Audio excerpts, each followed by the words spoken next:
அன்புறவுகளுக்கு வணக்கம். தமிழ்நாட்டில் சட்டப்பேரவைக்கான தேர்தல் ஏப்ரல் 23ஆம் தேதி நடைபெற இருக்கு. வாக்களிப்பது நம்ம அனைவரினுடைய உரிமையும் கடமையும். கண்டிப்பாக வாக்களியுங்கள்.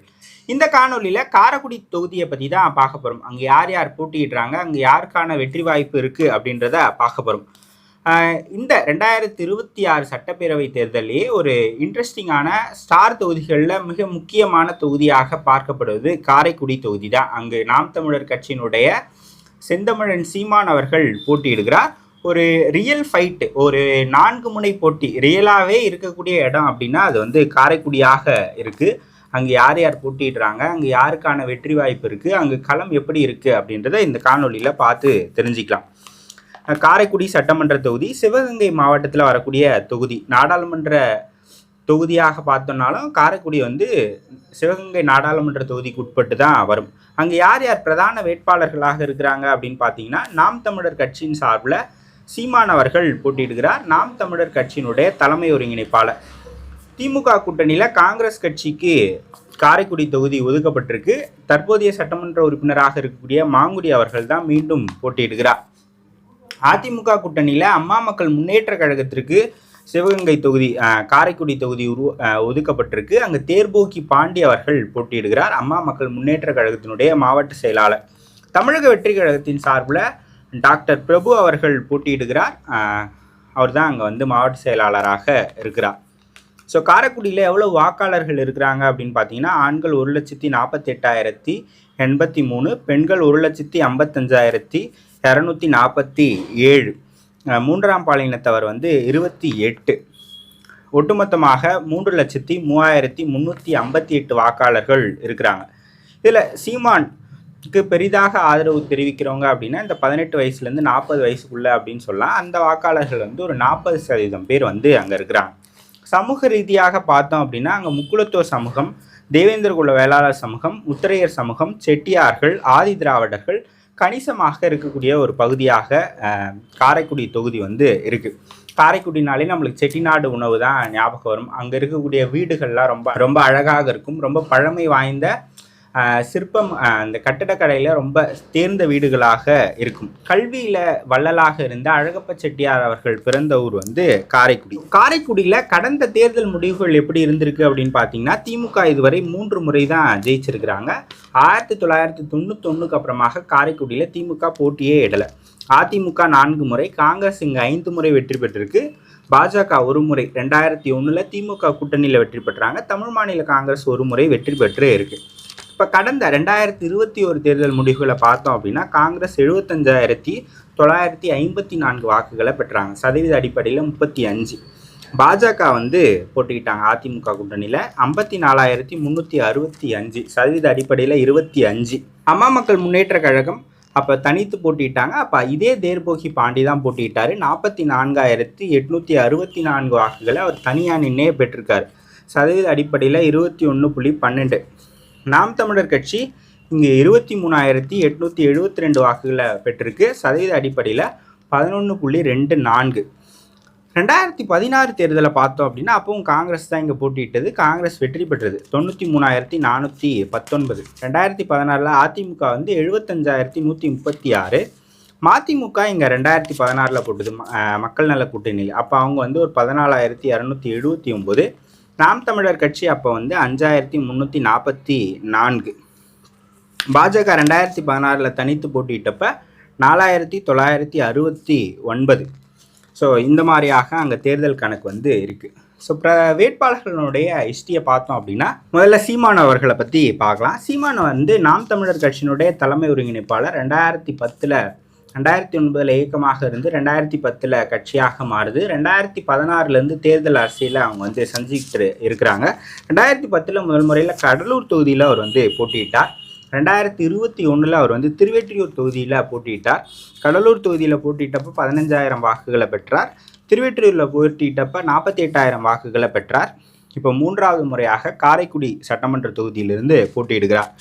காரைக்குடி தொகுதியை பொறுத்த வரைக்கும் 2021 நாம் தமிழர் கட்சி 23,000 வாக்குகளையும், 2024 நாடாளுமன்ற தேர்தலில் காரைக்குடி சட்டமன்ற தொகுதிக்கு உட்பட்டு 28,000 வாக்குகளையும் அவங்க வந்து வாங்கியிருக்கிறாங்க. ஸோ சீமானினுடைய பலம் அப்படின்னு பார்த்தீங்கன்னா அந்த கட்சி தனித்து தான் போட்டிட்டு வராங்க. அவங்க சொன்ன சொல்லில் நிற்கிறாங்க.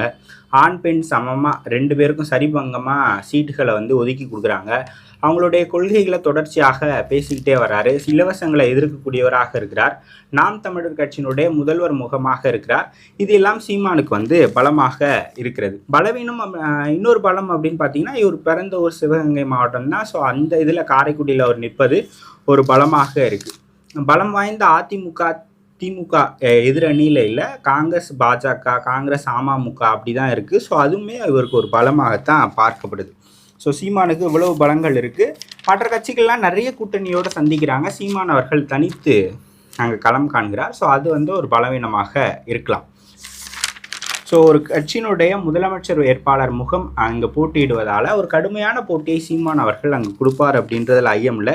ஏற்கனவே அவர் வந்து திருவெற்றியூரில் திமுகவை எதிர்த்து நிற்கும் போதே 25% வாக்குகள் வரைக்கும் வந்துட்டார். ஸோ இந்த மும்முனை போட்டி 4 முனை போட்டியில் 30% ஒரு கேண்டிடேட் கிராஸ் பண்ணானாலே அவர் வெற்றி பெறுவதற்கான வாய்ப்புகள் இருக்குது. ஸோ கண்டிப்பாக காரைக்குடியில் 30% வாக்குகளை சீமான் அவர்கள் தாண்டுவார் அப்படின்னு தான் நான் நினைக்கிறேன். ஸோ பார்ப்போம். ரெண்டாவதாக வந்து காங்கிரஸில் மாங்குடி அவர்கள் போட்டியிடுகிறார். ஸோ சமூக ரீதியாகவும் அவங்களுக்கு ஓட் பேஸ் இருக்குது. ப. சிதம்பரத்தினுடைய ஆதரவாளர் ப. சிதம்பரத்துக்கு அங்கே ஒரு ஓட் பேஸ் இருக்குது. ஸோ அதை வச்சு தான் அவருக்கு காங்கிரஸில் அங்கே வந்து சீட்டு வந்து கொடுக்கப்பட்டிருக்கு. ஸோ இப்போ சிட்டிங் எம்எல்ஏவாக இருக்கிறார். தேமுதிக ஆடடாக வந்திருக்கிறாங்க. அது அவங்களுக்கான அட்வான்டேஜ். 5 ஆண்டுகள் அவங்க பெண்களுக்காக செய்த என்ன சொல்வது உரிமை தொகை இந்த மாதிரியான விஷயங்கள்லாம் அவங்களுக்கு கை கொடுக்கும் அப்படின்னு அவங்க வந்து நினைக்கிறாங்க. ஸோ ஒரு ஆன்டி இன்கம்பன்சியை எப்படி ப்ரோ இன்கம்பன்சியாக மாற்றுறது அப்படின்றதில் காங்கிரஸ் வந்து ஒர்க் பண்ணிகிட்ருக்காங்க.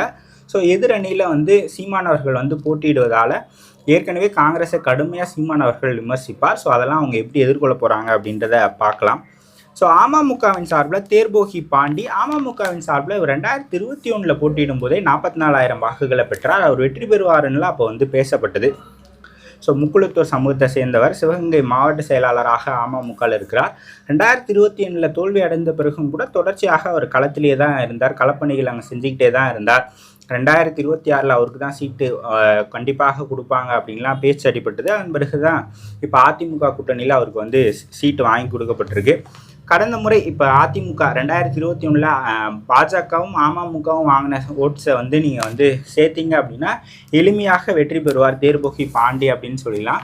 ஆனால் நாம் தமிழர் கட்சியினுடைய சீமான் அவர்கள் அங்கே போட்டியிடுவதால் அவர் ஒரு தலைவராக இருக்கிறார். முதலமைச்சர் முகமாக இருக்கிறதுனால ஒரு கடுமையான போட்டி இருக்கும் அப்படின்னு தான் சொல்லப்படுது.